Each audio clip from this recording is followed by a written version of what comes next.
اشرح لي صدري ويسر لي أمري واحلل عقدة من لساني يفقهوا قولي اللهم فقهنا في الدين اللهم فقهنا في الدين اللهم فقهنا في الدين رب زدني علما آمین یا رب العالمین۔ ہم کر رہے ہیں سورت آل عمران پارہ 3 اور آج ہے ہماری آیت نمبر 55۔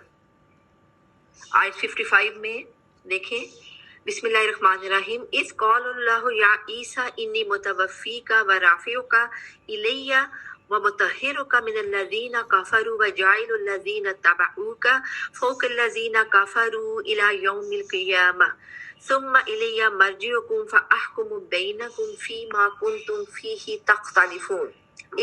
جب قول اللہ تعالیٰ نے فرمایا یا عیسیٰ، اے عیسیٰ، انی بے شک میں متوفی کا، میں تجھے پورا لینے والا ہوں۔ یعنی کہ فوت کرنا بھی اسی سے ہوتا ہے نا، متوفی، یہ فوت سے نکلے۔ ہم کہتے ہیں نا ہمارا کوئی بھی ہو جائے کہ وفات ہو گئی ہے، فوتگی ہو گئی ہے، فلاں فوت ہو گیا، یعنی کہ پورا وہ اللہ کے پاس چلا گیا ہے۔ بیمار ہو تو ابھی یہاں پہ دنیا میں موجود ہوتا ہے، جب مر جائے جسم سے روح نکل جائے تو وہ پھر اللہ کے پاس چلا گیا، پھر جسم بھی قبر میں دفنا دیا گیا، وہ بھی چلا گیا۔ یعنی کہ متوفی سے مراد ہوا پورا لینا، روح اور جسم سمیت۔ لیکن یہاں پہ حضرت عیسیٰ علیہ السلام کی جو کیفیت تھی وہ ڈیفرنٹ تھی۔ انہیں ایک قسم کا زندہ اٹھا لیا گیا تھا، ان کی جان یعنی کہ زمین پہ ان کی جو روح اور جسم اکٹھے لے کے گئے تھے۔ روح کو پہلے جیسے ہم لوگوں کا کیا ہوتا ہے کہ ہم لوگ کی روح نکال لی جاتی ہے، اس کے بعد جسم کو دفنا دیا جاتا ہے، اللہ تعالیٰ نے انہیں پورا کا پورا اٹھا لیا تھا۔ تو یہ بتایا وہ رافعوں کا، اور اٹھانے والا ہوں الیہ اپنی طرف، مطہروں کا، اور پاک کرنے والا ہوں تجھے، من الذین کفروا، جن لوگوں نے کفر کیا، ان کی جن لوگوں نے کفر کیا ان سے تجھے پاک کرنے والا ہوں۔ اور کہا کب تک؟ یوم قیامت تک، جو کفر کرنے والے ہیں ان کے اوپر غالب یعنی کہ کرنے والا ہوں۔ یہ ساری اس میں بات آ رہی ہے۔ اور پھر تم سب کا لوٹنا میری طرف ہی ہے، اور میں ہی تمہارے آپس کے اختلافات کا فیصلہ کروں گا، کہ تمام تر جس میں تم اختلاف کر رہے ہو۔ اب اس میں دیکھیں کہ اللہ تعالیٰ نے جو ہے یہ بتا دیا گیا کہ جو بھی الزامات لگے ہیں، کہ پاک کرنے والا کہ تجھے جتنے کافروں نے الزام لگائے ہیں، جو یہودی الزام لگا رہے ہیں، اور نبی صلی اللہ علیہ وسلم کے ذریعے یہ جو آیات بیان کی گئی اس میں صفائی پیش کر دی گئی۔ اور مراد یہاں پہ کون ہے؟ یہود ہے۔ کافر سے مراد یہود ہے۔ یہود کون تھے؟ جو حضرت عیسیٰ علیہ السلام کے منکر تھے۔ اور یہ بھی کہا گیا تھا کہ جو نصارہ یعنی کہ عیسائی ہیں وہ یہود پر غالب آ جائیں گے، یہ بات اس میں بتا دی گئی۔ اور یہ بھی کہا گیا کہ حضرت عیسیٰ دوبارہ تشریف لائیں گے تو ان کے پیروکار سب مسلمان کفار پر غالب آ جائیں گے۔ اب اس آیت میں کیا بتایا گیا کہ جب یہ پاک کرنے والا اٹھانے والا ہوں، پھر تمہارا لوٹنا، پھر اس کے بعد تمام تر اختلافات کا فیصلہ بھی کر دیا جائے گا، کہ جو اختلاف، جتنے اختلاف ہے وہ سارا فیصلہ ہو جائے گا۔ حضرت عیسیٰ بھی جب دوبارہ زمین پر آئیں گے تو کیا ہوں گے؟ وہ مسلمان ہوں گے، وہ ہماری شریعت کی، ہمارے حضرت محمد صلی اللہ علیہ وسلم کی شریعت کی پیروی کریں گے۔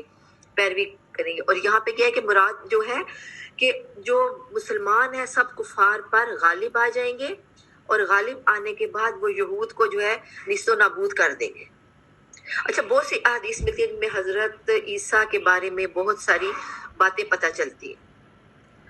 اب سنن ابی داؤد میں ہے کہ عیسیٰ علیہ السلام سفید مینار کے پاس دمشق کی مشرق کی جانب اتریں گے، اور دجال کو باب لد پر پائیں گے اور اسے قتل کر دیں گے۔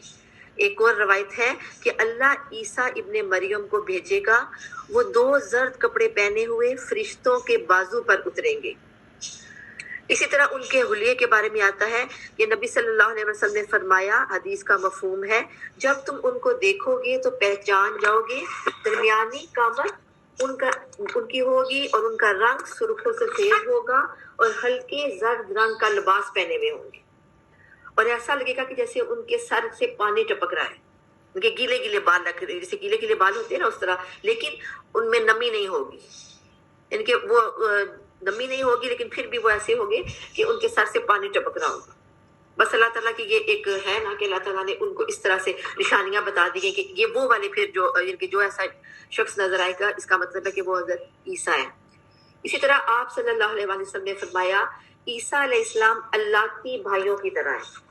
اب اللہ کیا ہوتا ہے؟ اللہ بھائی جیسے جن کا جو ہے باپ تو ایک ہو لیکن مائیں مختلف ہو، یعنی کہ جیسے اب کسی کی بیوی کی وفات ہو جاتی ہے، اس کے پہلے بچے ہوتے ہیں، پھر اس کے بعد جو دوسری کو شادی کرتا ہے تو اس میں سے جو بچے ہوتے ہیں نا، وہ بچے اور یہ جو پہلے اس کے بچے ہوتے ہیں، ان کا باپ تو ایک ہو گیا، مائنڈ ڈفرینٹ ہو گئی، تو پھر کیا ہوگی؟ ان کو کہتے ہیں الاتی بھائی، آئین سے ہوتا ہے، این لام الف لا اور تا چھوٹی کی تی، الاتی بھائی. تو الاتی بھائی، اور یہاں پہ الاتی بھائی کس حوالے سے نبی صلی اللہ علیہ وسلم نے فرمایا کہ جن کا باپ یعنی کہ دین ایک ہے اور شریعت مختلف ہے. یعنی کہ شریعت جو ہے مختلف دی گئی ہے نا. اب تو رات میں تھا جو اس میں تھوڑا سا اور چیزوں کی ممنوعات اور طرح کی تھی، حلال و حرام کے اور طرح کے تھے مسائل، زبور انجیل، پھر قرآن پاک میں اور طرح کی کچھ چیزوں کی تردید کر دی گئی، کچھ وہی احکامات لے لیے گئے.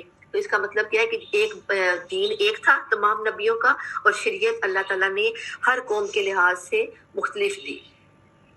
اور یہ کہا گیا کہ ان میں سب سے زیادہ قریب میں ہوں، کیونکہ میرے اور ان کے درمیان کوئی نبی نہیں. یعنی کہ حضرت عیسیٰ جو ہیں ان کے بعد کافی عرصہ تک کوئی نبی نہیں آیا، اور اس کے بعد نبی صلی اللہ علیہ وسلم آئے.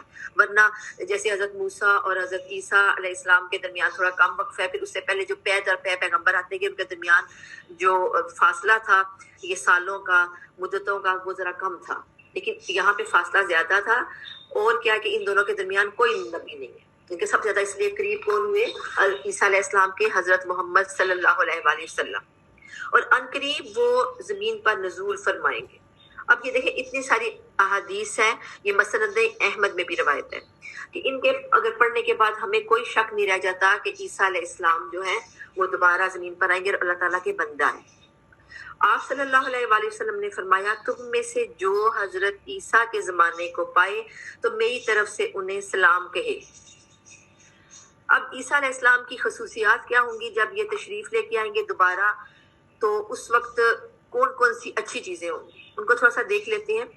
عیسیٰ علیہ السلام کے زمانے میں مثالی امن قائم ہوگا، ان کے کوئی دنگا فساد یا اس قسم کی چیزیں نہیں ہوں گی، ہر طرف پرسکون رعایا ہوگی. جیسا کہ ہم امیجنیشن جو ہمیں جب ہم امیجن کرتے ہیں تو ہماری امیجنیشن ایسی بنتی ہے کہ ایک پرسکون تھا، جیسے کوئی ہم فیری ٹیلز دیکھ رہے تھے جہاں پہ پرسکون ہر چیز خوشیوں والی، اور یہ وہ اس طرح کا دور آئے گا. نبی صلی اللہ علیہ وآلہ وسلم نے فرمایا عیسیٰ علیہ السلام لوگوں کو اسلام کی طرف بلائیں گے. ان کے زمانے میں اللہ اسلام کے علاوہ تمام ادیان کو مٹا دے گا، کہ پھر کوئی دین باقی نہیں رہے گا. ابھی تو بہت سارے دین آپ کو نظر آ رہے ہیں نا، یہ ہندو ہے، یہ فلاں ہے، یہ فلاں ہے، تو وہ کافر سارے مر جائیں گے اور وہ دین سارے ختم ہو جائیں گے. تو ایک دین کون سا رہ جائے گا؟ اسلام دین. اب ایک جو مسئلہ جو ہوگا دجال کا، دجال رونما ہوگا، تو عیسیٰ علیہ السلام بھی ہی ہوں گے جو اس مسیح دجال کو ہلاک کریں گے، اور روئے زمین پر امن قائم ہو جائے گا. اور اتنا امن ہوگا، اتنی پرسکون جگہ ہوگی، اور معاشرہ اتنا پاک ہوگا کہ حتیٰ کہ مثال کیا دی گئی؟ سانپ اونٹ کے ساتھ، کہ سانپ جو ہے اونٹ کے ساتھ کھیلے گا. اسی طرح چیتا جو ہے گائے کے ساتھ. اب چیتا اور گائے کا جوڑ بنتا ہے؟ نہیں بنتا، کوئی کمپیریزن ہی نہیں ہے ان کا. تو یہ دونوں اکٹھے گھومے پھریں گے. پھر بھیڑیے اور بکری یہ ایک گھاٹ سے سیراب ہوں گے، ورنہ یہ تو ہو ہی نہیں سکتا. بھیڑیا جو ہوتا ہے بکری کو کھا جاتا ہے.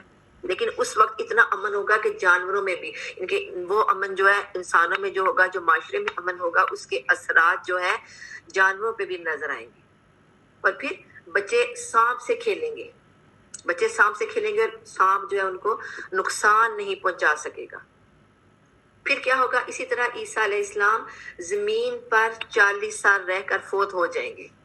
جب ان کی وفات ہوگی، اب وفات جو ان کی ہوگی وہ طبعی موت ہوگی، جیسا کہ ہم عام انسانوں کی وفات ہوتی ہے. جیسے نبی صلی اللہ علیہ وآلہ وسلم وفات پائے تھے، اسی طرح سے ایک فوت ہوں گے. یہ مسند احمد کی روایت ہے. اور مسلمان ان کی نماز جنازہ پڑھائیں گے. یہ سب تب ان کے 40 سال رہیں گے مزید، اور پھر اس کے بعد ان کی وفات ہوگی. اسی طرح صحیح بخاری میں آتا ہے قیامت اس وقت تک قائم نہ ہوگی جب تک تم میں عیسیٰ ابن مریم کا نزول نہ ہو. یعنی قیامت کی نشانیوں میں جہاں اور بڑی بڑی نشانیاں بتائی گئی ہیں، پہلے چھوٹی نشانیاں تو اب ظاہر ہو چکی ہیں.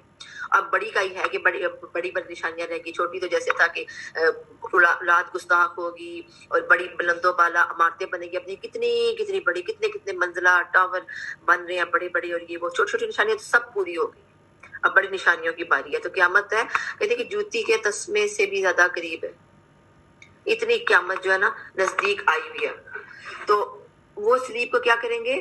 عیسیٰ ابن مریم سلیب کو توڑ دیں گے، پھر خنزیر کو قتل کر دیں گے، پھر اور کیا ان کے دور میں ہوگا؟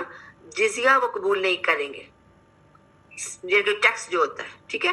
سب مسلمان جو ہے مال و دولت کی اتنی کثرت ہوگی کہ جو ہے سب مسلمان ان کے مال نکالنے کے چکر میں ہوں گے، کوئی لینے والا نہیں ہوگا۔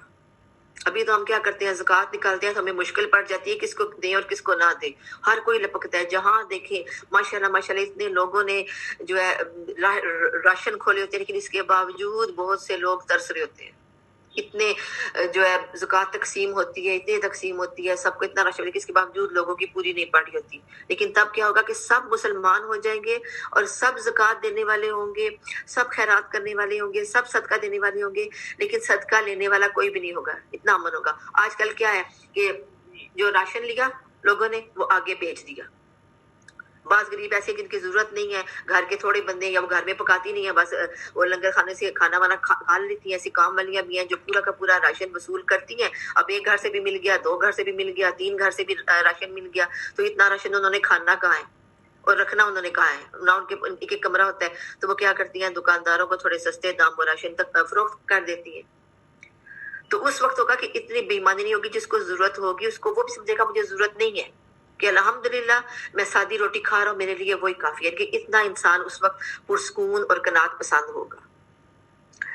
سلسلہ صحیحہ میں آتا ہے کہ جب عیسیٰ ابن مریم اتریں گے تو مسلمانوں کے امیر مہدی انہیں کہیں گے کہ آئیں ہمیں نماز پڑھائیں، وہ کہیں گے نہیں، یہ آپس میں ایک دوسرے کے امیر ہیں، یعنی کہ آپس میں جو مسلمان پڑھا رہے ہیں وہی پڑھائیں۔ اور اللہ تعالیٰ نے اس امت کی عزت اسی میں رکھی ہے، کیونکہ سب اتفاق والے ہوں گے، کوئی یہ نہیں ہوگا کہ اپنے ڈیڑھ ان کی مسجد کسی نے ادھر ادھر بنائی ہوئی ہوگی۔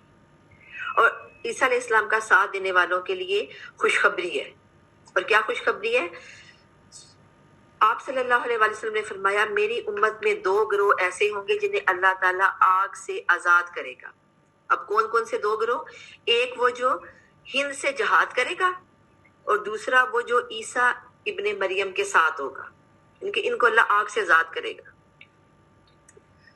یہ ساری ان کی باتیں ہیں کہ اتنی فضیلت ہے کہ جو لوگ اس وقت عیسیٰ علیہ السلام کے ساتھ کھڑے ہوں گے، جو ساتھ دیں گے، جو ان کی آواز پہ لبیک کہیں گے، اور دجال کا فتنہ بھی تبھی ختم ہوگا۔ اگلی آیت دیکھتے ہیں، فَأَمَّا الَّذِينَ كَفَرُوا فَأُعَذِّبُهُمْ عَذَابًا شَدِيدًا فِي الدُّنْيَا وَالْآخِرَةِ وَمَا لَهُم مِّن نَّاصِرِينَ۔ پھر کافروں کو تو میں دنیا اور آخرت میں سخت تر عذاب دوں گا اور ان کا کوئی مددگار نہ ہوگا۔ اب کافر سے مراد یہاں پہ وہی ہے کہ جو یہود ہے، یہود مراد ہے۔ اور یہود کا کیا ہوا تھا؟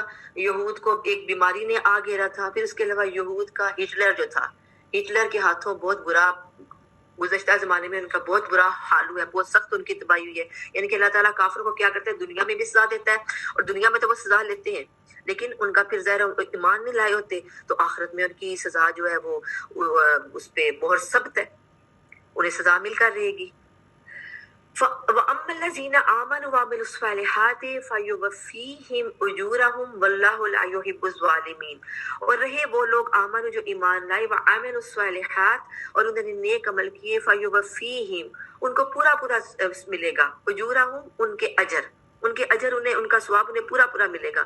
واللہ اور اللہ لا نہیں، یحب محبت کرتا، ظالمین ظلم والوں سے، ظالم جو لوگ ہوتے ہیں ظلم کرنے والے، ان سے اللہ تعالیٰ محبت نہیں رکھتا۔ اب محبت نہیں رکھتے کہ اللہ تعالیٰ نے یہاں پہ پہلے اوپر کافروں کا ذکر کیا، کافروں کے بارے میں بتا دیا، اب ایمان والوں کی بات کر دی۔ یعنی کہ ایمان والوں کی دو شرائط ہیں ان کے، اللہ تعالیٰ جن کا اجر ضائع نہیں کرے گا۔ شرط نمبر ایک کیا ہے کہ وہ ایمان لے آئے، وَأَمَّا الَّذِينَ یعنی کہ وہ لوگ جو ایمان لائے، جو لوگ اب جو لوگ جنہوں نے کفر کیا ان کے اوپر والی آیت میں بتا دیا گیا، یہاں پہ کیا بتایا گیا کہ وہ لوگ جو ایمان لائے، نمبر 1 ایمان لانا، نمبر 2 عمل صالح کرنا، نیکیاں کرنا۔ یہ دو عمل جب کریں گے تو ان کی نجات ہوگی۔ رسول اللہ صلی اللہ علیہ وسلم نے فرمایا جب کافر نیک عمل کرتا ہے تو دنیا میں ہی اس نیک عمل کا بدلہ کسی نہ کسی شکل میں دے دیا جاتا ہے، اور مومن کے نیک عمل اللہ تعالیٰ آخرت کے لیے ذخیرہ کر لیتا ہے، اور دنیا میں بھی اسے اپنی اطاعت پر رزق عطا کرتا ہے۔ یعنی مومن کے لیے دوہرا فائدہ ہے اور ظالموں کے لیے صرف دنیا کا فائدہ ہے۔ اب آپ نے دیکھا ہوگا کہ بہت سے لوگ جیسے مسلمان نہیں ہیں وہ چیریٹی کے کام کرتے ہیں، بلکہ مسلمانوں سے بھی زیادہ بڑھ کے آگے ہیں، بہت نیک لوگ ہوتے ہیں، حقوق اللہ ادا تو اتنا نہیں کرتے جتنا حقوق العبادت ادا کرتے ہیں. تو پھر ان کے متعلق سوال کیا گیا تھا کہ ان کا کیا بنے گا، کیا وہ جنت میں جائیں گے؟ لیکن جنت میں تو وہی جائے گا جس نے لا الہ الا اللہ پڑھا ہے، وہی ہوگا نا. تو باقی اللہ کے وہ اگر لا الہ الا پڑھنے والا بھی غلط کام کرتا ہے تو وہ بھی دوزخ میں سزا بھگتنے کے بعد آگے جائے گا. تو یہاں پہ اب وہ بات نبی صلی اللہ علیہ وآلہ وسلم نے کھول کے بتا دی کہ جو کافر ہیں یا جو بے دین لوگ ہیں وہ جب نیک عمل کرتے ہیں تو اللہ تعالیٰ ان کے عمل اسرا ضائع نہیں کرتا، دنیا میں ان کو فائدے دے دیتا ہے، دنیا میں ان کو خوشی دکھا دیتا ہے، ان کے نیک کاموں کا اجر انہیں مل جاتا ہے. لیکن اب مومن کے لیے بونس ہے، ایک وہ نیک کام کرے گا دنیا میں بھی خوش رہے گا، مطمئن رہے گا، خوشحالی ملے گی، اللہ تعالیٰ نعمتوں کی فراوانی کرے گا. پھر کیا ہوگا، ڈبل فائدہ کیسے ہوا، تو آخرت میں جائے گا تو اس کو وہاں پہ بھی وہ نیکیاں اس سے پہلے پہنچی ہوگی جو اس کو ویلکم کہیں گی وہاں پہ، ان کا ڈبل فائدہ ہو جائے گا. اگلی آیت دیکھتے ہیں، ذالک نتلوہ علیک من الآیات وذکر الحکیم. یہ جسے ہم تیرے سامنے پڑھ رہے ہیں یہ وہ آیات ہیں جو حکمت والی نصیحت ہے. اب کیا ہے کہ حکیم، ذکر حکیم، کہ ذکر کہتے ہیں ذکر کرنے کو بھی اور ذکر کہتے ہیں نصیحت کو بھی، یعنی کہ ان میں نصیحت بھی ہے اور ساتھ ہی یہ حکمت والی آیات بھی ہیں. اِنَّ مَثَلَ عِیسَىٰ عِندَ اللَّهِ كَمَثَلِ آدَمَ خَلَقَهُ مِن تُرَابٍ ثُمَّ قَالَ لَهُ كُن فَیَکُونُ. اللہ تعالیٰ کے نزدیک عیسیٰ علیہ السلام کی مثال ہو بہو آدم علیہ السلام کی مثال ہے، جسے مٹی سے بنا کر کہہ دیا کہ ہو جا، کن ہو جا، فیکون، بس وہ ہو گیا. ان کے کفار جو تھے وہ الزام لگاتے تھے نا، وہ کیا کرتے تھے کہ وہ کہتے تھے کہ یہ غلط، نعوذ باللہ، یہ ناجائز اولاد ہے، اور اس قسم کے غلط قسم کی باتیں کرتے تھے. تو پھر کیا کہا گیا، اس پوری ڈیٹیل اس میں بتا دی گئی. اور کیا ڈیٹیل بتا دی گئی، اب یہاں پہ ہوا کیا تھا کہ وفد جو تھا، نجران کا وفد جو تھا، وہ نبی صلی اللہ علیہ وسلم سے بحث کرنے آیا تھا. اور بحث کا مقصد کیا تھا، یہ کہ حضرت عیسیٰ علیہ السلام کے باپ کے بغیر کیسے پیدا ہوگے، کبھی باپ کے بغیر بھی کوئی پیدا ہوئے. اگر کہتے ہو کہ تم بندے ہیں، وہ اللہ کے بھیجے ہوئے ہیں، اللہ تعالیٰ نے پیدا کیے، تو سوچنے والی بات ہے کہ باقی ہم سب دنیا کے جتنے بھی باقی پیغمبر ہیں وہ ماں باپ دونوں سے پیدا ہوئے، تو یہ اکیلے کیسے پیدا ہوگے. تو پھر تب یہ آیت نازل ہوئی، یہ جو آیت نمبر ہے نا 59، یہ تب نازل ہوئی. اور اس میں اللہ تعالیٰ نے دیکھے صاف مثال دے دی. کہا کہ حضرت آدم کو پیدا کیا تھا نا مٹی سے بنا کے، تو کہا تھا، روح پھونک دی تھی، کہا تھا کن، تو پھر کیا ہوا تھا، فیکون، وہ ہو گئے.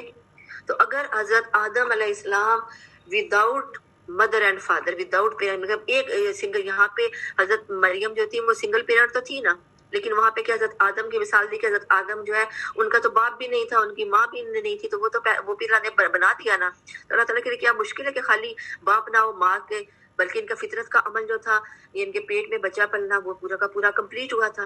تو اگر اللہ تعالیٰ نے بغیر باپ کے پیدا کر لیا تو کوئی ایسی بڑی بات نہیں. اللہ کے اختیار میں سب کچھ ہے، اللہ چاہے تو سب کچھ کر سکتا ہے. الحق من ربک فلا تکن من الممترین، حق ہے تیرے رب کی طرف سے، فلا، تو نہ، تکن، تو ہو جا، من الممترین، شک کرنے والوں میں سے.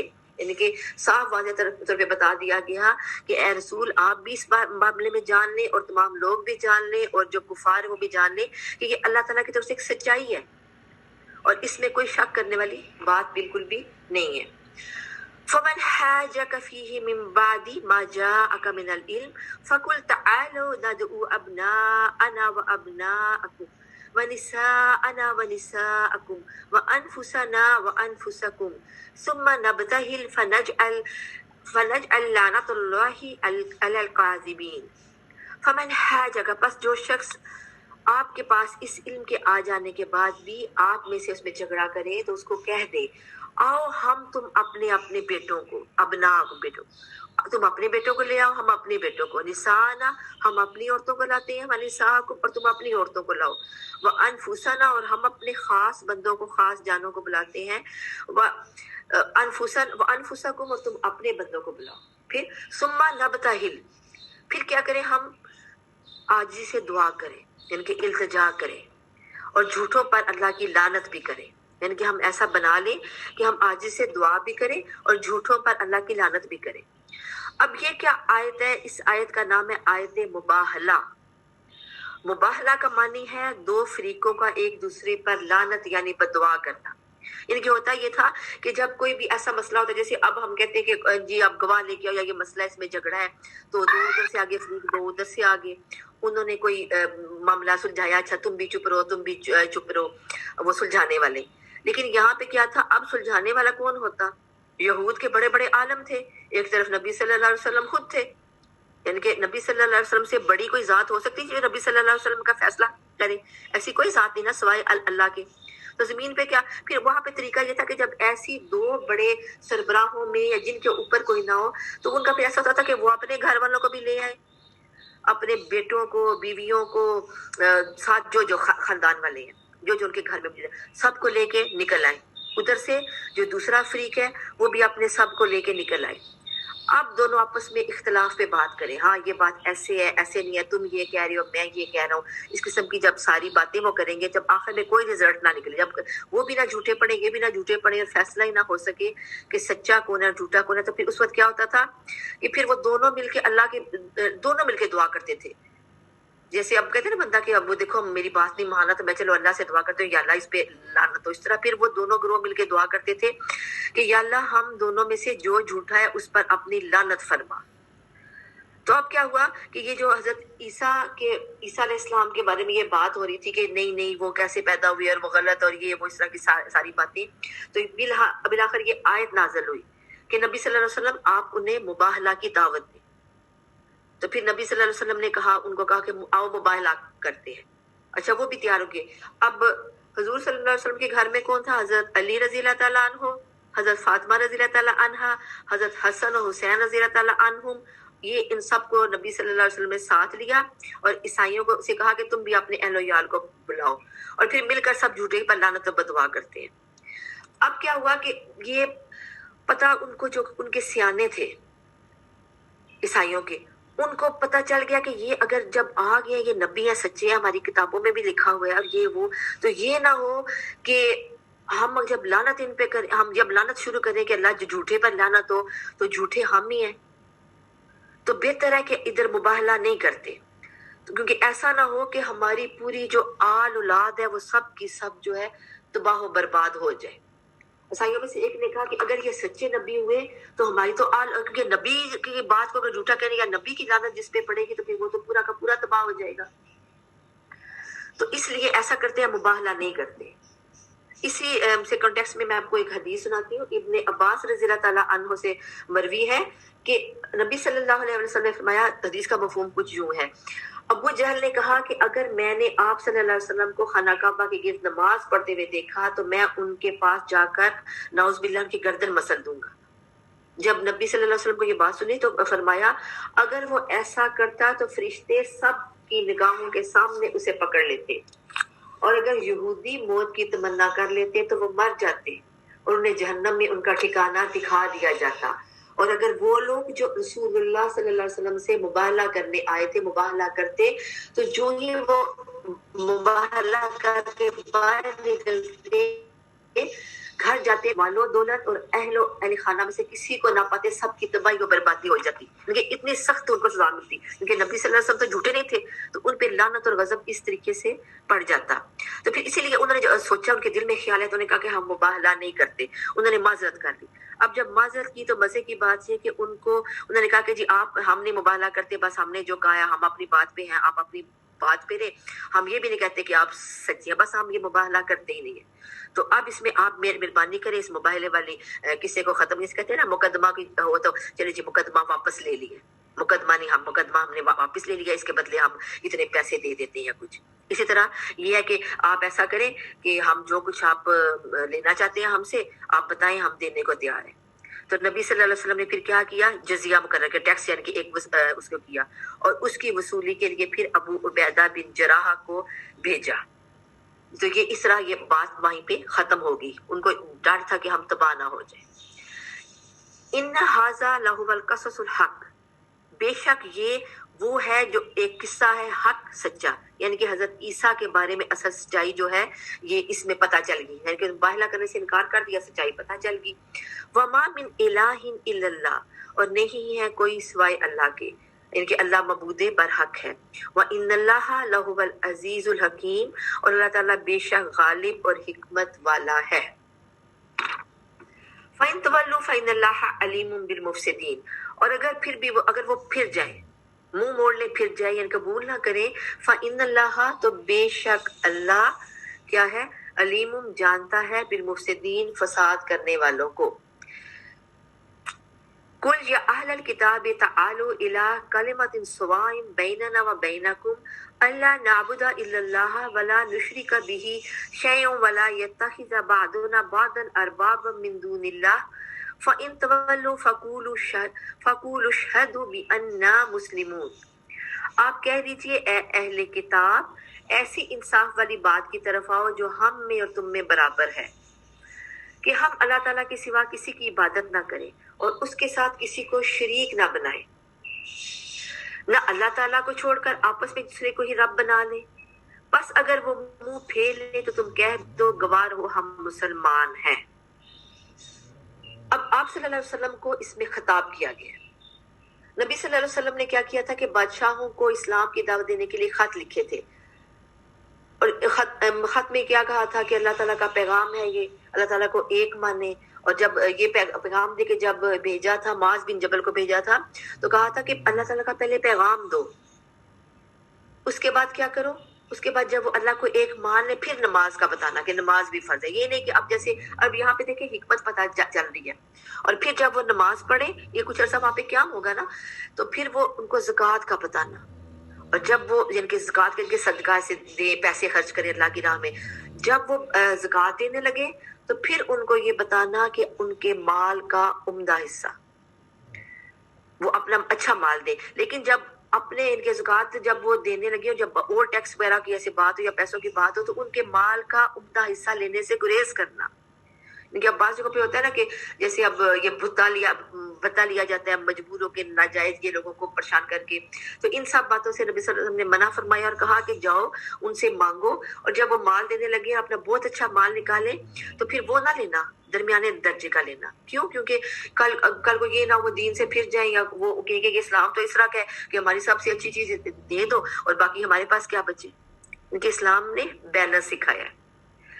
تو اس میں ایک تو اس بات پہ کی طرف بھی اشارہ کر دیا گیا ہے کہ اللہ تعالیٰ جو ہے وہ یہ نہیں چاہتا کہ لوگوں کو کنگال کر دے۔ اب بہت لوگ ہیں نا، جیسے آپ کہتے تھے نہیں صحابہ کرام نے بھی تو اپنے سارے گھر کا مال اٹھا کے دے دیا تھا، سب کچھ دے دیا تھا، تو پھر ہم بھی سب کچھ دے دیں یا کچھ جوش میں آ کے کوئی ایسی حرکت کر دے کہ اپنے گھر والے بیوی بچوں کے لیے کچھ نہ چھوڑے اور کہیں پہ متاثر ہو کے کہیں سارا مان لے جائے۔ اللہ تعالیٰ اس چیز کو کبھی بھی پسند اللہ تعالیٰ نے نہیں کیا، بلکہ اللہ تعالیٰ نے کیا فرمایا ہے کہ اپنے پاس بھی رکھو، اپنے اہل و عیال پہ بھی خرچ کرو اور اللہ کی راہ میں دو، خود پہ بھی لگاؤ۔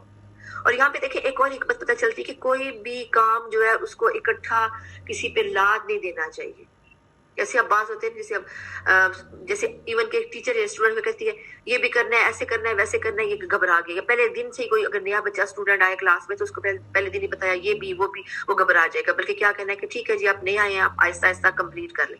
بتدریج حکم، قرآن بھی کیا ہے، بتدریج نازل ہوا ہے۔ اسی طرح احکامات بھی جو ہے بتدریج آئے، یہ نہیں کہ ایک ہی دن کہہ دیا گیا مسلمانوں یہ بھی کرو وہ بھی کرو۔ تو اسی طرح جب کسی کو دین کی طرف بلانا ہو تو دین میں اس کو تنگی نہیں دکھانی چاہیے، آسانیاں دکھانی چاہیے، اس کو پیار سے محبت سے دین کی طرف راغب کرنا چاہیے۔ اب ہرقل بادشاہ تھا تو اس کو بھی نبی صلی اللہ علیہ وسلم نے قبول اسلام کی دعوت دی تھی اور اسے کہا تھا کہ کہ تو مسلمان ہو جا، تجھے دوہرا اجر ملے گا، ورنہ کیا ہوگا، تیری رعایا کا گناہ بھی تجھ پر ہوگا۔ وہ کس طرح کہ جب دیکھیں ایک بڑا، اب اگر میں آپ کو کوئی غلط ادھر بات بتا رہی، اس وقت آپ سب مجھے سن رہے ہیں اور میں کوئی غلط بات بتا رہی ہوں تو مجھے تو گناہ ہوگا ہی ہوگا، پھر آپ جب اس غلط بات کو آگے پروموٹ کریں گے، اس کو آگے پھیلائیں گے تو وہ سارا گناہ بھی مجھ پہ ہی ہوگا۔ آپ لوگ کو اگر آپ لوگ کو سمجھ آپ اسے ہٹ جائیں گے، نہیں پھیلائیں گے تو نہیں۔ تو اسی لیے کہتے ہیں نا اب ایک عام ٹیچنگ اور ایک عام بات بتانا آسان ہے، لیکن دین کی بات کرنا انتہائی مشکل ہے کہ آپ کے منہ سے کچھ کا کچھ ذرا سا نکل گیا تو اس کا سارا وبال آپ پہ ہوگا۔ اور یہاں پہ یہ بھی ہے کہ سننے میں بھی توجہ ہونی چاہیے۔ جیسے اب بعض کا جیسے نیٹ پرابلم ہو گیا، کسی کا نہیں سن سکا کوئی پورشن، تو کل کو وہ کہیں اور جاتا ہے تو کہتا ہے کہ میں نے تو یہ جب قرآن کا میں نے بھی تو دورہ قرآن کیا، میں نے بھی سورۃ آل عمران کی تفسیر پڑھی ہے، میں نے تو یہ بات بھی سنی، اس میں یہ بات تو نہیں پتا تھی مجھے، یا میں نے فلاں جگہ سے سنی. تو ہو سکتا ہے اس وقت ان کا دھیان ادھر نہ ہو سکتا ہے کہ وہ اس وقت نیٹ پرابلم کی وجہ سے وہ بات نہ سن رہی ہو، یا انہوں نے لیٹ جوائن کیا ہے تو اس وقت کی بات گزر چکی ہو. تو اس لیے دین کے جتنا ہے نا، اور جتنا اللہ تعالیٰ نے سنوانا ہوتا ہے اس کو غور سے سنیں. بعض کا یاد ہے کوئی آپ جیسے اب زوم پہ کلاس ہو رہی ہے، ویسے تو ایک نشست میں بیٹھ جاتے ہیں اور وہاں پہ سب توجہ سنتے ہیں. جیسے زوم پہ کلاس ہے، آپ کے گھر میں کوئی بیل بج گئی، کوئی اور کام کی اور توجہ ہوگی اور وہ آیت نکل گئی اور آپ کو اس میں حکم سمجھ نہ آیا، یا آدھی بات پتہ چلی آدھی نہ پتہ چلی، اور یہ سمجھا کہ نہیں یہ تو اتنا بتایا گیا تھا. یاد رکھیے دین کے معاملے میں ایک تو بحث نہیں کریں، ایک جتنا آپ کو پتہ ہے بس اتنا بتائیں، آگے نہیں پتا تو یہ نہیں کہیں کہ اگلا یہ سمجھے گا کہ مجھے اس کو آتا نہیں ہے یا اس کو پتا نہیں ہے. نہیں، اس میں بات نہیں ہوتی. یہ اتنا وسیع سمندر ہے، اتنا وسیع سمندر ہے کہ جس کا ایک قطرہ بھی شاید ہمارے پاس ہو. ہمارے پاس مشکل سے شاید ایک قطرہ ہوگا، بلکہ ایک قطرے کا بھی چھوٹا سارا، اس کا بھی کوئی ہزارواں حصہ ہوگا. تو ٹھیک ہے، نہیں پتا تو کسی سے پوچھ کے آپ بتا دیں. یہ سب باتیں بہت زیادہ کاؤنٹ ہوتی ہیں. اگلی آیت دیکھتے ہیں، آیت نمبر 65. یا اہل الکتاب لما تحاجون فی ابراہیم وما انزلت التوراۃ والانجیل الا من بعد افلا تعقلون. یا اہل الکتاب، اے اہل کتاب، لما کیوں تم تحاجون جھگڑا کرتے ہو فی ابراہیم علیہ السلام کے بارے میں، وما انزلت التوراۃ والانجیل الا من بعد، کیونکہ تورات اور انجیل تو ان کے بعد نازل ہوئی ہے. افلا تعقلون، کیا تمہیں عقل نہیں ہے؟ کیا تم عقل نہیں رکھتے کہ وہ تو چیزیں بعد میں نازل ہوئی، پھر تم کیسے کر رہے ہو؟ اچھا، اب اس میں کیا بات ہے کہ حضرت ابراہیم علیہ السلام کے جھگڑے کا مطلب یہ ہے کہ یہودی اور عیسائی دونوں دعویٰ کرتے تھے کہ ابراہیم علیہ السلام ان کے دین پہ ہے. یہودی کہتے تھے حضرت ابراہیم کو سب مانتے ہیں. نبی صلی اللہ علیہ وسلم تو یہ یہودی اور عیسائی حضرت موسیٰ اور حضرت عیسیٰ کے بعد آئے تھے نا، لیکن حضرت ابراہیم سے تو دین چلا تھا، دین ابراہیمی تو تھا پہلے. خانہ کعبہ انہوں نے بنایا، پھر آگے سے ان کی نسل میں پیغمبر ہوئے تھے نا، جو یہودیوں کے پیغمبر بھی سارے انہی کی نسل میں سے آئے ہیں، عیسائیوں کے بھی. تو اس کے بعد ان کے جو ایک بیٹے حضرت اسحاق کے سب اولاد تھی، اور دوسرے بیٹے حضرت اسماعیل میں سے نبی صلی اللہ علیہ وسلم کو مل گئی نبوت. تو وہ کہہ رہے تھے کہ جی ہم یہ یہودی ہیں، اور عیسائی کہتے تھے حضرت ابراہیم عیسائی تھے. حالانکہ دیکھیے اب عقل کا پوائنٹ ہے، ایک ٹیکنیکل بات دیکھیے کہ تورات تو بعد میں آئی ہے، انجیل بھی بعد میں آئی ہے، اور حضرت ابراہیم علیہ السلام پہلے آئے ہیں. تو وہ پہلے آئے، وہ یہودی کیسے ہو سکتے ہیں، عیسائی کیسے ہو سکتے ہیں؟ وہ تو مسلمان تھے، کیونکہ یہ سینکڑوں برس بعد نازل ہوئی ہیں کتابیں. تو یہ انہیں عقل کی بات سمجھ نہیں آتی. اور حضرت ابراہیم علیہ السلام اور موسیٰ علیہ السلام کے درمیان 1000 سال کا فرق ہے، اور حضرت ابراہیم علیہ السلام اور حضرت عیسیٰ علیہ السلام کے درمیان 2000 کا فاصلہ ہے. تو پھر یہ کیسے ممکن ہے کہ وہ جو ہے یہودی ہوں یا عیسائی ہوں؟ تو یہ جو باتیں ہیں کہ مطلب اپنے پاس سے خود ساختہ انہوں نے بنا لیا تھا، حالانکہ ان کو ایسا نہیں کرنا چاہیے تھا. ہاں انتم ہؤلاء حاججتم فیما لکم بہ علم فلم تحاجون فیما لیس لکم بہ علم واللہ یعلم وانتم لا تعلمون. سنو، تم لوگ اس میں جھگڑ چکے اور جس کا تمہیں علم تھا، پھر آپ اس بات پر کیوں جھگڑتے ہو جس کا تمہیں علم ہی نہیں؟ یعنی کہ انہیں دل میں پتہ بھی ہوتا تھا، لیکن بس ایک جیسے ہوتا ہے نا، جیسے اب ہمارے بہت سے معاشرے میں دیکھا ہوگا، اپنے فیملی ممبرز بہت سے دیکھے ہوں گے، انہیں پتہ ہوتا ہے کہ بات ٹھیک ہے یا اگلا ٹھیک بات کر رہا ہے، لیکن وہ اپنی بات پہ ڈٹے رہتے ہیں. جیسے مثلا کہ اپنے شوہر کو دیکھنے، اب کبھی مرد یہ نہیں کہتا کہ میں غلط ہوں. اگر کہا جائے اس کو کہ یہ آپ نے ایسے کیا، تھوڑا غلط کیا یا اس طرح کی بات کیا، ہوگا نہیں میں نے نہیں کی، تم غلط کہہ رہی ہو. حالانکہ دل میں پتا ہوگا کہ اس کی غلطی کی وجہ سے یہ کام غلط ہوا، لیکن کبھی مرد کو اللہ نے انا دیا نا، مرد کو اللہ نے قوام بھی بنایا، اس میں بڑا پن ہے، تو وہ نہیں مانتا.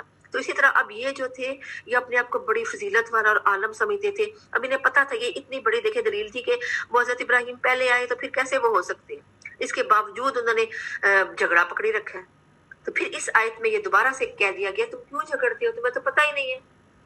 جانتا کون ہے؟ اللہ تعالیٰ جانتا ہے، تم تو جانتے ہی نہیں، تمہیں تو اس بات کا علم ہی نہیں ہے. اور یہاں سے اصول کیا ملا ایک اور، کہ بغیر علم کے فتویٰ بھی نہیں دینا چاہیے. عبداللہ بن عمر سے روایت ہے کہ اللہ تعالیٰ علم کو ایسے نہیں اٹھائے گا کہ ان سے چھین لے. کہ سنا میں نا آپ نے کہ علم آخر میں قیامت کے قریب علم اٹھا لیا جائے گا. تو کیا علم اٹھا لیا کتابیں بند ہو جائیں گی؟ کتابیں اللہ تعالیٰ اٹھا لے گا؟ نہیں، بلکہ علم کو ایسے نہیں چھینے گا، بلکہ کیا ہوگا، عالموں کو موت دے دے گا، اور پھر جاہل لوگوں کو جو ہے لوگ امام بنا لیں گے اور ان سے فتوے لیں گے۔ کتنی سخت بات ہے۔ اور آپ دیکھیں پچھلے سال میں پورے میں کتنے بڑے بڑے عالم وفات پا گئے،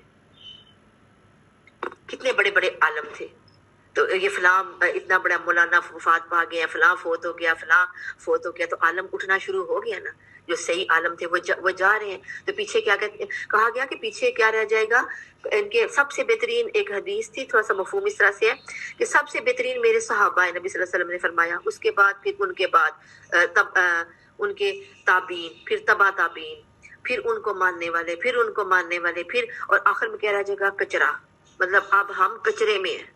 اس میں سے پھر اللہ تعالیٰ سے مانگنا چاہیے کہ ہمیں کوئی صحیح ہدایت کی بات کسی سے مل جائے، بس دل سے اپنے کہ اہدنا الصراط المستقیم، کہ اللہ تعالیٰ کوئی صحیح ہمیں توفیق دے کہ صحیح سچے علم اور سچے دین کی پیروی کرنے کی توفیق دے۔ ہم ادھر ادھر جاہل قسم کے عالموں میں یہ جو اپنی ضد کی انا کی بات سوچ کے تو ایسے بات کر لیتے ہیں، ان کی طرف ہمیں نہ جانا پڑے۔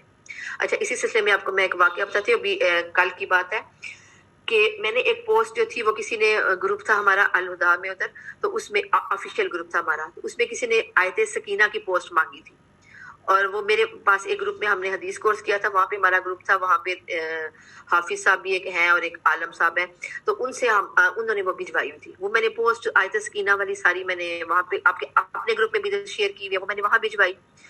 اب جو وہاں پہ ایک ایج میں تو کافی چھوٹی ہے ویسے ماشاءاللہ، اس کی تجوید وغیرہ اچھی ہے، ہمارے ساتھ میری کلاس فیلو ہے لڑکی، تو اس نے کہا نہیں جی یہ تو سنت میں ثابت ہی نہیں ہے، یہ تو بات ایسے ہے ہی نہیں ہے، جب سنت سے یہ ثابت نہیں ہے تو اس کو ہم مانتے نہیں ہیں۔ اس نے یہ پوسٹ کی، تو میں نے پھر اس کو ریفرنس بھیجا کہ میں نے کہا یہ فلاں میں ہے اور یہ استاذہ کی ریکمینڈیڈ ہے، اور یہ جو مولانا صاحب ہے حافظ صاحب، اور ان کی پوسٹ ہے، اور یہ جو ہے قرآن و سنت سے ہی بات کرتے ہیں، یہ ویسے بات نہیں کرتے، کوئی یہ نہیں ہے کہ ویسے اٹھا کے ادھر ادھر کے فلاں کتاب سے یہ وہ۔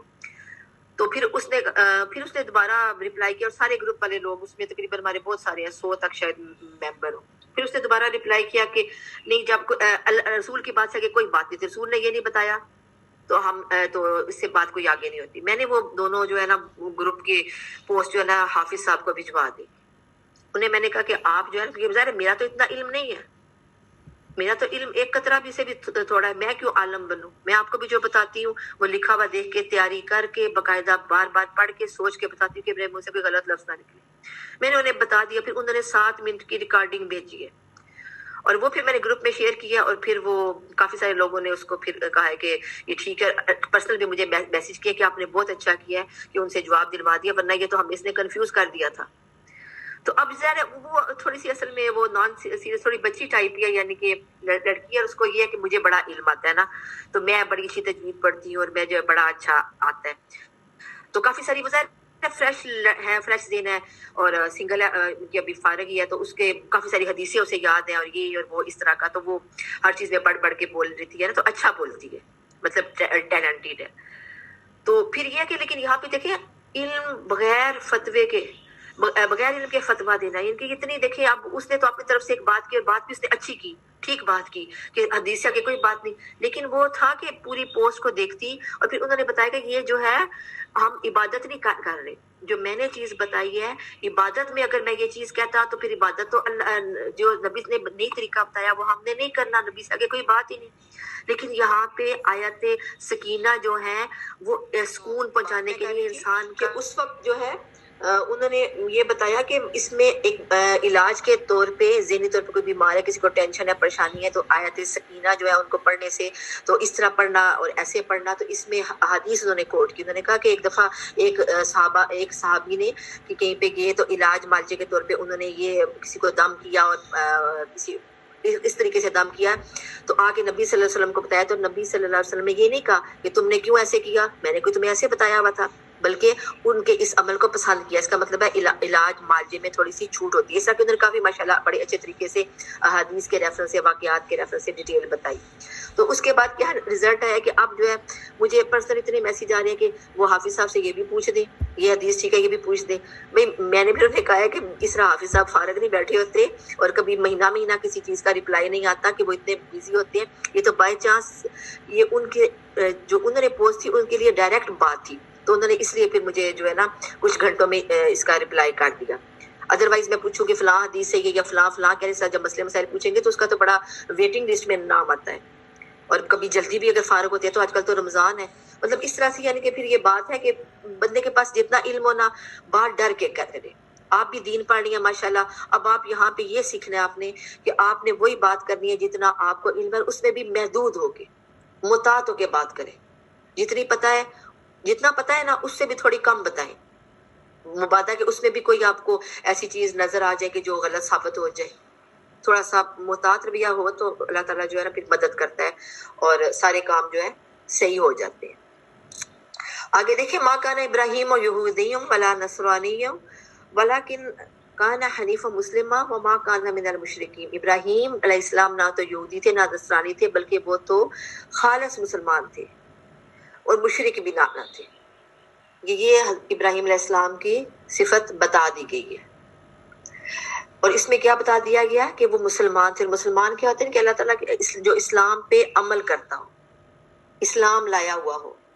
اور کیا ہے اللہ تعالیٰ نے کیا فرمایا کہ ان الدین عند اللہ الاسلام. یہ نبی صلی اللہ علیہ وسلم کا فرمان کیا ہے کہ ان الدین عند اللہ الاسلام، کہ اللہ تعالیٰ نے کیا ہے جو دین اپنے لیے پسند کیا ہے، جو اللہ کے نزدیک دین ہے، وہ کیا ہے؟ اسلام ہے.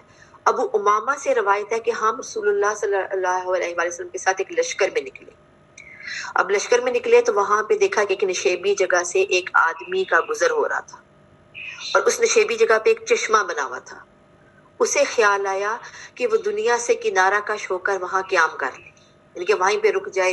اور یہ جگہ اسے بڑی اٹریکٹ کی کہ وہاں پہ پانی بھی ہے، سبزہ زار بھی ہے، تو اس کے وہاں پہ ظاہر درخت وقت بھی ہوں گے، پھلوں کے بھی ہوں گے، کہ میرا کھا پی کے گزارا ہو جائے گا، پانی پی کے گزارا ہو جائے گا، تو میں یہیں پر دنیا سے کنارہ کش ہو جاؤں اور قیام کر لوں، یعنی کہ اللہ تعالیٰ کی عبادت میں اسی جگہ پہ مصروف رہوں. پھر اسے خیال آیا کہ میں رسول اللہ سے تو پوچھ لوں. جب وہ شخص گیا اور نبی صلی اللہ علیہ وسلم سے پوچھا کہ میں ایک جگہ پہ گیا اور میں نے وہاں پہ جو ہے اس طرح مجھے پسند جگہ آ گئی، تو میں چاہتا ہوں میں دنیا کو چھوڑ دوں، دنیا کو چھوڑ کے اللہ کی عبادت کروں اور میں وہاں پہ جو ہے قیام کر کے دن رات اللہ کے ذکر اذکار مشغول ہوں.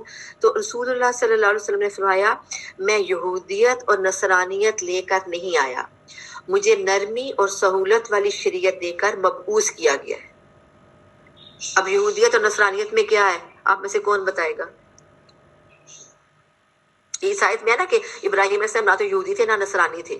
ہاں جی، کون بتائیں زہرا، اس میں کیا ہے یہودیت اور نندیں بیٹھ جاتی ہیں، مطلب ایک جگہ پہ اپنی عبادت کرتے رہتے ہیں. بالکل دنیا سے کٹ آف ہو جاتے ہیں. وہ کہتے ہیں کہ بس ہم نے کچھ بھی نہیں کرنا، ہم نے شادی بھی نہیں کرنی، نہ ہماری اولاد ہو نہ کچھ ہو، بس ہم نے اپنے آپ کو اللہ کے لیے وقف کر دیے. اور پھر کیا ہوتا ہے کہ اسی طرح ان کے پادری جو ہوتے ہیں وہ بھی اسی طرح ہوتے ہیں، وہ بھی، اور انہوں نے بس کوئی گناہ کا کام نہیں، یہ نہیں وہ نہیں، اس قسم کا انہوں نے سوچا ہوتا ہے کہ دنیا سے الگ ہو کے رہ جانا. تو یہاں پہ کیا کہا گیا کہ مجھے نرمی والی شریعت. اب کتنی سہولت ہے، اللہ تعالیٰ نے کہا ہے کہ جو ہے تم دنیا میں رہو، دنیا کے کام بھی کرو، میری عبادت بھی کرو، بچے بھی پالو، رزق بھی کمانے نکلو، انجوائے بھی کرو، بیویوں سے لطف بھی اٹھاؤ، ہر طرح کے کام، اولاد کی نعمت کو بھی دیکھو، یعنی کہ ہر طرح کے کام کرو اور ذکر اذکار بھی کرو. اسی طرح نبی صلی اللہ علیہ وسلم نے کیا کہا تھا کہ میں انسان ہوں، میں نے شادی بھی کی ہے، نکاح بھی میرا ہوا ہے، میری اولاد بھی ہے، میرا جو ہے میری جو ہے میں سب کو پوچھتا بھی ہوں، میں تم لوگوں سے بھی ملتا ہوں، میرے دوست یار بھی ہیں، اور میں ہنسی مذاق بھی اپنے اہل خانہ میں کرتا ہوں، لیکن ساتھ میں جو ہے عبادت پہ بھی بہت توجہ دے دیتا ہوں. تو یہ ہے کہ اسلام ایسا دین ہے کہ جس میں یہ نہیں کہا گیا کہ ایک طرف سے سب سے کٹ آف ہو کے بیٹھ جاؤ.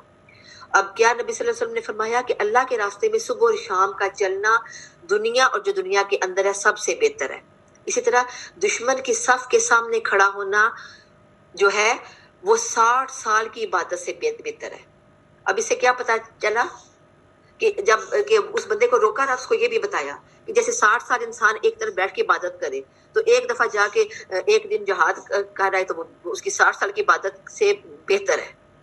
کہ دیکھیں اتنا بڑا افضل درجہ ہے کہ دنیا میں رہ کے دنیا کے کاموں میں دنیا کی سختیاں مصیبتیں برداشت کر کے اسلام کو بھی فروغ دینا, عبادت بھی کرنا, اور صبح شام کا چلنا یعنی کہ دنیا داری کے سارے کام کرنا, اور اس میں تبلیغ پہ نکلنا, جیسے اب اللہ کے راستے میں چلنا, جیسے مسجد جانا, کسی چیریٹی کے کام کے لیے جانا, جیسے دورہ قرآن اٹینڈ کرنے کے لیے گھر سے نکلتے ہیں جاتے ہیں, پھر اور کوئی بھلائی کے کام, کسی کو تعلیم دینے کے گھر سے نکلنا ہے, یہ سب کام جو ہے بہتر ہے.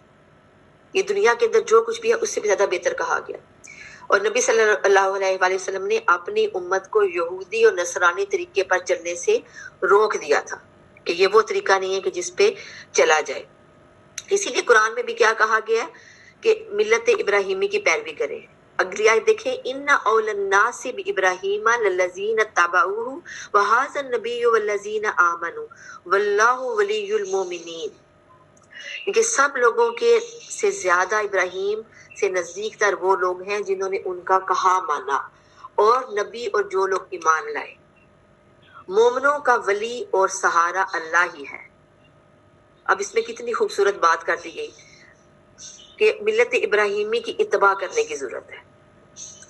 اور کیا ہے, کچھ ہر نبی کے جو ہوتا ہے نا اس کے کچھ دوست ہوتے ہیں, اور نبی صلی اللہ علیہ وسلم نے فرمایا کہ ہر نبی کے کچھ دوست ہوتے ہیں, اور میرے ولی اور دوست جو ہیں وہ ان میں میرے باپ اور میرے رب کے خلیل ابراہیم علیہ السلام ہے. اور پھر آپ نے یہی والی آیت جو ہے نا کہ لوگوں میں سب سے زیادہ ابراہیم, انا اول الناس, یہ آپ نے پھر آیت جو ہے یہ تلاوت فرما دی کہ میرے جو ہے سب سے نزدیک, ان کے بہت محبت تھی نبی صلی اللہ علیہ وسلم کو حضرت ابراہیم علیہ السلام سے. وَدَتْ طَائِفَةٌ مِّنْ أَهْلِ الْكِتَابِ لَوْ يُضِلُّونَكُمْ وَمَا يُضِلُّونَ إِلَّا أَنفُسَهُمْ وَمَا يَشْعُرُونَ. اہل کتاب کی ایک جماعت چاہتی ہے کہ تمہیں گمراہ کر دے, دراصل وہ خود اپنے آپ کو گمراہ کر رہے ہیں اور وہ سمجھتے نہیں. اب کیا ہے کہ اللہ تعالیٰ نے یہ راز کھول دیا ہے, یہ بات بتا دی ہے کہ کچھ مسلمانوں میں اہل کتاب اس طرح کے ہیں, مسلمانوں میں جو کچھ اہل کتاب اس طرح کے جو مسلمانوں کو گمراہ کرتے ہیں. اب دیکھیں یہاں آج کل اپنے دور پہ اگر ہم بات کریں, ہمارا جو دور چل رہا ہے اس میں ہم اہل کتاب سے متاثر ہیں نا, گمراہ ہو رہے ہیں نا, ان کی طرح برتھ ڈے پارٹیاں کرنا اور نیو ایئر منانا, اور پھر جو ہے کیک کاٹنا, اور قسم کی ہم نے رواج ان کے دیکھے کہ ماڈرنزم کے نام پہ ہم نے کیا کچھ اپنے اندر جو ہے وہ شامل کر لیا ہے. تو اللہ تعالیٰ نے یہ بتا دیا ہے کہ یہ جو ہے یہ گمراہ کرنے والے مسلمانوں کو ان سے دور رہنا ہے. اور کیونکہ کیوں, اور وجہ کیا ہے کہ یہ یہودیوں کا جیسے حسد تھا, بغض تھا, اسی طرح یہ اناج جو ہے دشمنی جو ہے وہ مسلمانوں کو گمراہ کرنے کے لیے ہے کہ وہ چاہتے ہیں کہ اللہ تعالیٰ جو ہے ان سے ناراض ہو جائے, اور اہل کتاب چاہتے ہیں کہ ہم ہی زیادہ اللہ کے مقرب بنے اور مسلمان جو ہے وہ اللہ تعالیٰ کی رحمت سے دور ہو جائے. یا اہل الکتاب لما تکفرون بآیات اللہ وانتم تشہدون. اے اہل کتاب تم جان بوجھ کر کیوں تم کفر کرتے ہو اللہ تعالیٰ کی آیات کے ساتھ, لیکن جان بوجھ کر کیسے, وانتم, اور تم ہو تشہدون, تم اس چیز کے گواہ ہو, تمہارے پاس شہادت ہے, تم جانتے ہو سب کچھ, لیکن اس کے باوجود تم کیوں کفر کرتے ہو. اچھا اب یہاں پہ جو شہادت ہے کہ تمہیں پتہ ہے, کیا پتہ ہے کہ نبی صلی اللہ علیہ وسلم کی صداقت کا علم ہے, یہ تمہیں پتہ ہے, پھر بھی تم کیوں اس چیز سے جو ہے انکار کرتے ہو اللہ کی اس آیت سے, اللہ کی آیات کو کیوں نہیں مانتے تمہیں جب پتہ بھی آیات میں لکھا ہوا ہے کہ نبی آئے گا ایک. یہاں پہ ایک واقعہ ہے کہ محمد بن سلمہ کہتے ہیں کہ میرے قبیلہ میں ایک یہودی شخص تھا, اس کا نام یوشے تھا, اور اس نے پیش گوئی کی تھی کہ رسول اللہ صلی اللہ علیہ وسلم آئیں گے, کہ ایک نبی آئے گا, اور ساتھ ہی یہ بھی کہا تھا کہ وہ اس گھر کی طرف سے آئے گا, اور اشارہ اس نے کیا تھا کعبہ بیت اللہ کی طرح. تو یہ کون بیان کر رہے ہیں, محمد بن سلمہ. یہ کہتے ہیں کہ میں اس وقت لڑکا ہی تھا, ان کے نوجوان یا کم عمر تھا, تو میں نے اس یہودی سے یہ بات سنی تھی کہ اس نے کہا تھا کہ ایک نبی آنے والا ہے, ابھی ہماری کتابوں میں لکھا ہوا ہے ایک نبی آئے گا ضرور. اور جب آپ صلی اللہ علیہ وسلم تشریف لائے تو ہم ایمان لے آئے, مگر وہ ایمان نہ لایا صرف حسد کی وجہ سے. حالانکہ دیکھیں اب اس نے خود کہا تھا, جب آپ خود ایک چیز کو کہ جب آپ مان رہے ہیں کہ ایک جو ہے جیسے مثلا سپوز کہ اب یہ جو ہمارے گروپ میں دورہ قرآن ہے, آپ نے کسی اپنے فرینڈ کو پوسٹ کیا, تو اب خود تو دورہ قرآن اٹینڈ کریں گے تو آپ آگے پوسٹ بھی کر رہی ہیں کہ چلو میں بھی اٹینڈ کر رہی ہوں، یہ اچھا ہے دورہ قرآن، اس طرح سے بڑا فائدہ ہے تو تم بھی اٹینڈ کرو۔ اب یہ آپ کہیں کہ نہیں جی میں تو اس دورہ قرآن کے حق میں نہیں ہوں، دورہ قرآن ہونا ہی نہیں چاہیے، یہ دورہ قرآن ٹھیک چیز نہیں ہے، اور دوسرے کسی کو آپ نے بتایا ہو تو پھر وہ کیا کہے گی کہ دیکھو یہ خود کیا کر رہی ہے۔ تو یہ سیم سچویشن یہاں پہ نظر آ رہی ہے کہ اس بندے نے خود جس نے بول کے کہا کہ یہاں پہ کیا ہے کہ نبی آئے گا، ایک وقت ایسا آئے گا کہ نبی آئے گا، اور جب نبی آیا تو اس نے صرف اس کو جیلسی ہوئی۔ کیا جیلسی ہوئی تھی آپ میں سے کون بتائے گا؟ جیلسی کیا تھی جو ہم بڑی ڈیٹیل میں پیچھے کے پاروں میں پڑھ چکے ہیں؟ جی ذرا اپنے دماغ کے ذرا دوڑائیں گھوڑے۔ اس یہودی کو کیا جیلسی تھی؟ وہ کیوں جیلس ہو رہا تھا؟ حسد ہم پیچھے بہت سارا پڑھ کے آئے ہیں۔ کس چیز کا حسد تھا اس کو؟ حسد اس کو یہ تھا کہ جو ان کو جو امتیاز حاصل ہے نا یہودیوں کو، تو وہ جو ہے وہ ڈیوائڈ نہ ہو جائے، مطلب وہ سارا عزت اور وقار جو ہے وہ دوسری ان کو نہ مل جائے، آپ صلی اللہ علیہ وسلم کا جو خاندان ہے ان کو نہ مل جائے، اور باقی مطلب وہ ڈیوائڈ نہیں کرنا چاہ رہے تھے جو اعزاز ان کو حاصل تھا کہ ان کے آبا و اجداد نے زیادہ مطلب میکسیمم انبیاء جو ہیں وہ انہی میں سے تھے نا۔ ٹھیک، ماشاء اللہ، بارک اللہ فیکم۔ یعنی کہ حسد کیا تھا؟ جی اس کو جیلسی تھی نا کہ ان کو کیا جیلسی تھی؟ تمام یہودیوں کو، پوری یہودی نسل کو۔ ایک تو یہودی بہت بڑے عالم تھے، تو ان کو یہ تھا کہ ہم اتنے بڑے عالم ہیں اور اب ہمارے باپ دادا میں سے یہ نبی نہیں آیا، یہ نبی کہاں سے آ گیا؟ یہ نبی تو دیکھو بنو اسماعیل میں سے آ گیا، تو ہم کیوں اس کو مانیں؟ جیسے ہم لوگوں میں بھی ایسی کی جیلسی ہوتی، بعض اوقات کوئی ایسا ہوتا ہے ہم کہتے ہیں ہم کیوں اس کو بڑا مانیں، ہم اس سے بڑے خود ہیں۔ یا بعض اوقات ہمارا کیا طریقہ ہوتا ہے کہ جیسے اب کوئی اگر ایک خاندان ہے، اس کے سارے کے سارے پڑھے لکھے ہیں، اور ان کو نیچرلی بات ہوتی ہے، نیچرلی پتا ہوتا ہے کہ ان کے سب جو ہے پڑھے لکھے ہیں، تو آگے بھی ان کا جو ہے اگر ان کا ڈاکٹر بن گیا، کوئی بڑے عہدے پہ پہنچ گیا، ہاں یہ سارا ہی پڑھا لکھا خاندان ہے، ان میں تو یہ ہونا تھا، اس کی مدر پڑھی لکھی ہے، فادر ہے، تو آگے تو اس نے جانا ہی تھا۔ جب ایک ان پڑھ فیملی کا کوئی ایسے بالکل چلے کہ معمولی سا کوئی سی مزدور کا اگر کوئی بڑا بن جاتا ہے پڑھ لکھ کے، تو سب کہتے ہیں تو لوگ خوش ہونے والے کم ہوتے ہیں، زیادہ کہتے ہیں ہاں یہ کیسے بن گیا، اور جب کہ ان کا اپنا فیل ہو گیا تو ان کو تو شدید حسد ہوتا ہے کہ جی ہماری تو ناک کٹ گئی، یہ تو دیکھو نا یہ ہے کیا، اس کی اوقات کیا، دیکھو ان کے پاس تو کھانے کو کچھ نہیں تھا، یہ تو ہم سے مانگ کے کھاتے تھے، یا یہ تو ایسے تھے، یہ اتنے غربت میں پلا ہے، تو اب جا کے یہ اتنا بڑے عہدے پہ فائز ہو گیا، اور ہمارا جو عیشوں میں پلا ہوا ہمارے باپ دادا بھی جو تھے اس لائن میں بڑے عہدے دار تھے، تو یہ ہمارا نکما نکل آیا، حسد خام خواہ کا۔ تو یہی حسد جو تھا یہ یہودیوں میں تھا، یہی حسد ان کی جان کھا گیا تھا کہ ان کو تھا کہ یہ جو ہے یہ کہاں سے یہ بات آ گئی، وہ اس بات کا جو ہے وہ جھگڑا کر رہے تھے۔ اب پھر یعنی کہ اسی طرح یعنی کہ وہ اسی طرح اس بندے نے اس وجہ سے نہیں مانا تھا، اس نے کہا کہ نہیں میں کیسے مان لوں، جو ہے بس اس نے نہیں مانا، اور باقی جو لوگ عام تھے، نارمل تھے، جن کو کوئی حسد نہیں تھا، انہوں نے تو فوراً تسلیم کر لیا، ٹھیک ہے نبی آیا، اللہ کی تعلیمات لایا، ہماری کتابوں میں ذکر ہے، کچھ لوگ جیسے عبداللہ بن سلام کچھ یہودی مسلمان ہو گئے تھے۔ یا اہل الکتاب لما تلبسون الحق بالباطل وتکتمون الحق وانتم تعلمون، اے اہل کتاب باوجود جاننے کے حق و باطل کو کیوں خلط ملط کر رہے ہو اور کیوں حق کو چھپا رہے ہو۔ اب اہل کتاب کو مخاطب کر کے کیا کہا گیا؟ ان کے اب دو جرائم یہاں پہ اس آیت میں بیان کیے گئے ہیں۔ ایک جرم کیا ہے کہ تلبسون یعنی کہ خلط ملط کرنا، ملا دینا، گڑ مڑ کرنا، وہ حق اور باطل کو گڑ مڑ کر دیتے تھے۔ دوسرا کیا تھا؟